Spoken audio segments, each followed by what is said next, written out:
Welcome back everybody to my purple kitchen here in southern Oklahoma. Today I'm doing the third version of the Tennessee Onion Casserole. If you remember, I started with just the onion and cheese casserole. I added some items in the second one. I'm adding a little bit more in this one. This will be my final attempt at this. This is going to make this a standalone dish, not just a side dish like the onion casserole is. This is something you can put together, cook, and serve as a complete meal. So stick around and let's see what I've added and how this all comes together. Okay, everybody, welcome back. So what we have is I have my pan already prepared. It is lightly greased with some spray grease, some spray oil. I have poked a series of holes in the bottom that will allow the onion, as it cooks down and releases the water, it can fall into my drip pan. So the main component, of course, is the onion. This is just one white onion. I'm going to chop up here shortly. That will go on the bottom. Before I put it in there, I have my spice mixture, which is a half teaspoon of pepper, half teaspoon of garlic, half teaspoon of some Italian seasoning, half a teaspoon of this this is my own parsley, but the Stone Mill Italian seasoning I really enjoy. I like that a lot. And then just 4 ounces of melted butter. That's going to get mixed into the butter. The onion will be tossed in that, placed in the bottom. Then what I'm going to have is, they had some smoked sausage on sale this week. So I've already quartered it in length, and I'm going to chop it here shortly.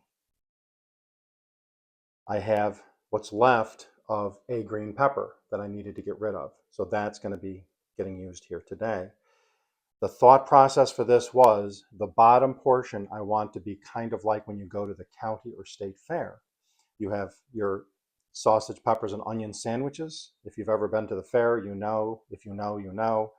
So I'm going to take 2 pieces of the smoked sausage with the onion, pepper, and this mixture will be in the bottom. That will form the bottom half. I have a heaping cup of potatoes. These are parboiled. I did that yesterday because I cook these through the week as fried potatoes for breakfast and for some brunches and stuff. So that is about a little over a cup of parboiled russet potatoes. These are going to be coated in this cheese sauce. So I got my flour, my salt and pepper, a little bit of the Italian seasoning to tie it all together, and my butter, and I'll form the roux. And then I have about 1.5 ounces, 2 ounces of cheddar, shredded cheddar cheese here to make the cheese sauce.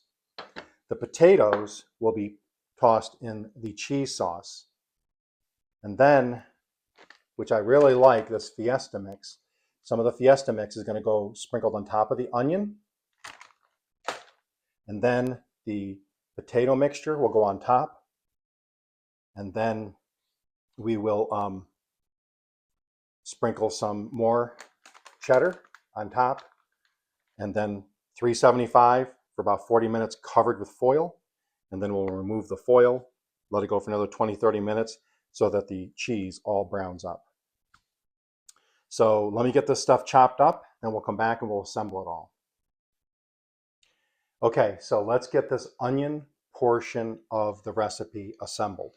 So I have my 1 onion. This is just a white onion. I like the bite of the white onion. You could use a Vidalia. You could use a red onion, whatever. I've had people mention maybe you could brown them up in a skillet first. That's a great idea. It will add a level of flavor, but just beware because it's going to be cooking for over an hour. And if you've already softened the onions by browning them in the skillet, after an hour in the oven, they're probably going to be just mush. So these still have a bite to them. That's why I leave. You can see how chunky I've left them. You can see that? I've left these very chunky. I take my melted butter. That's 4 tablespoons. In goes my parsley. That's from my back garden. This is the seasoning mix I like, the Italian seasoning. There's the salt, the garlic,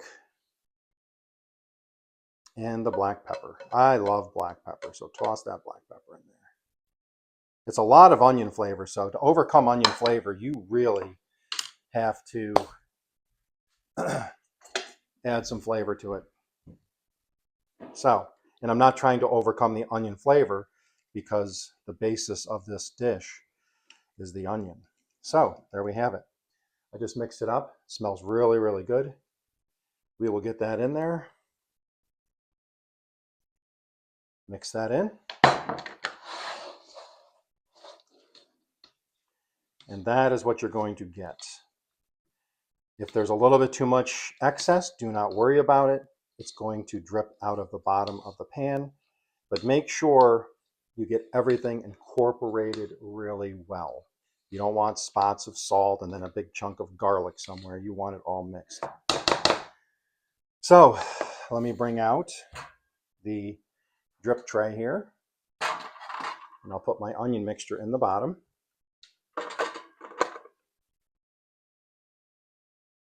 Got to get all of that flavor into this pool. Do not leave anything behind. Okay, we're just going to kind of spread that around. And this would be the foundation. This would be the foundation to the dish because, like I said, this is the star of the show, is the onions. Then what I'm going to do is I'm going to sprinkle on some of this smoked sausage. And as this cooks down, the flavor of some of the sausage should, the fat from some of that sausage should go down into that pan or into the onions and meld.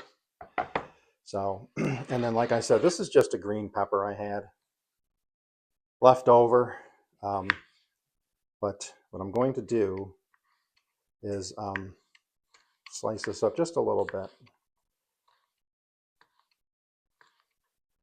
It was a very odd shaped pepper. And it was just the base of it anyways. Peel that off of there. All right. And again, I'm going to leave this a little chunky. It's going to be in for over an hour, so these will cook down.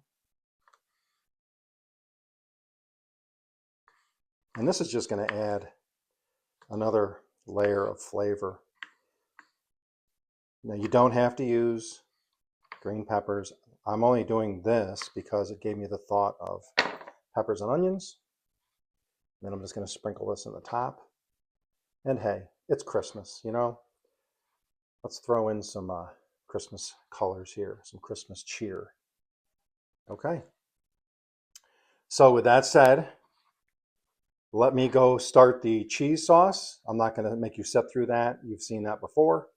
And we'll get that mixed up when you come back, top it off, and get this in the oven. We are back. So I have my little bowl here. I have my heaping cup of potato. I have the half a smoked sausage, diced.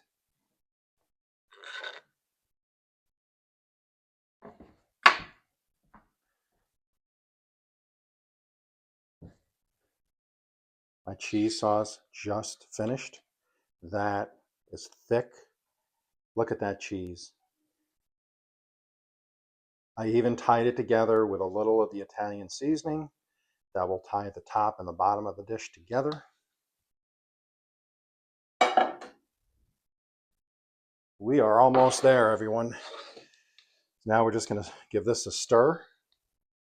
Now, mind you, this is simply for me. You would want to double, triple, whatever, this recipe, because this I made for me because my wife doesn't like this many onions. She will eat onions in a dish if they're not large, if they, you know, cook down inside the dish. She has no problem with them. She just doesn't like raw or sauteed onions. So there we go. So let's pull the dish out and let's assemble. let's assemble this dish. So I'm just going to plop this on here. It's a nice thick mixture, and this will thin out, obviously. So I guess you could say this is kind of, if you put ham in this or bacon, this could be a potatoes au gratin, or if you're French, au gratin. I'll just throw that out there. But look at that. You have all that onion goodness underneath. And you know what? That's enough there. It's going to, it will shrink because those onions are going to release their liquid. But this will be 3 or 4 lunches for me this week. So you did a big thing of this for your family.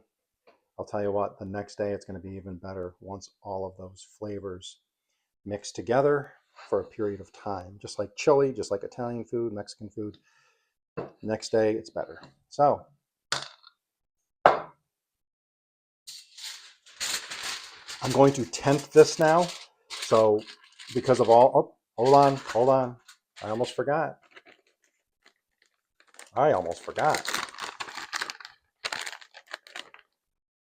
One of the most important parts is the cheese crust.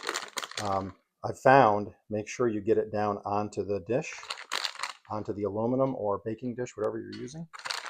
It will crisp and it'll become crunchy. That was a happy accident I had. So I'm going to load it right up, okay? And then let me grab my paprika.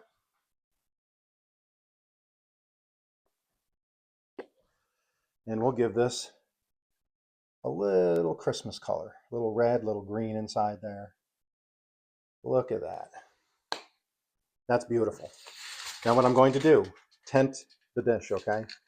So I'm leaving a pocket, okay? Because I don't want the cheese sticking, but I want it tented so it doesn't burn the cheese, okay?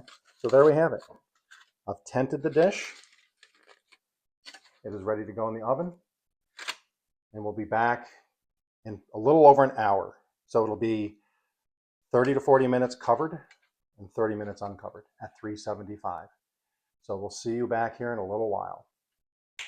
Well, everybody, I'm going to count this a success.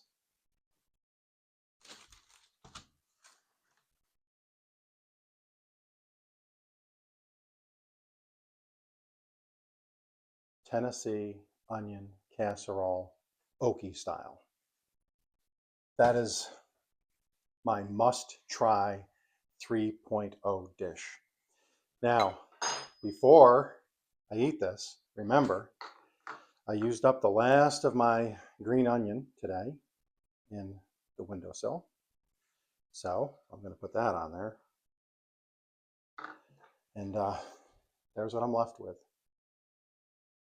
I mean, that's really good. If you heard the crunch when it was coming out of the cheese, if you put enough cheese on the top and let it touch the baking dish, it will crisp up.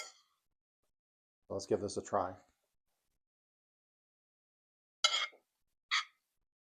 Mm-hmm.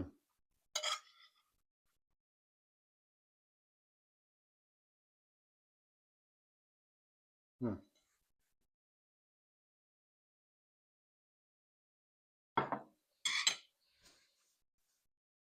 Everything comes through. The Italian seasoning ties the top and the bottom layer together.